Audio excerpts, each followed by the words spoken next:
अस्सलामुअलैकुम दोस्तों, आपका राज गल्फ न्यूज़ में बहुत बहुत स्वागत है। दोस्तों, जैसा कि अभी आप सब जो वीडियो देख रहे हैं, ये सऊदी अरब के तबूक के इलाके की है, जहां पर इतवार वाले दिन यानी कि संडे वाले दिन 3 ऐसे लोग जो कि एक सुपरमार्केट में घुस जाते हैं और वहाँ पर जो पैसे वगैरह रहते हैं वो भी ले लेते हैं, और वहाँ पर जो सामान वगैरह है वो भी ये लूट कर फरार हो जाते हैं। ये सब तीनों अफराद जो हैं वो बंदूक लेकर अंदर घुसते हैं, और वहाँ पर जो वर्कर वगैरह या जो भी लोग रहते हैं वो डर के मारे वो छिप जाते हैं, और ये लोग जो भी सामान वगैरह रहते हैं वो लेकर फरार हो गए हैं।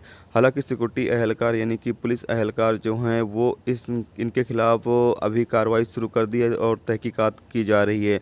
बहुत ही जल्द इन तीनों लोगों को गिरफ्तार कर लिया जाएगा।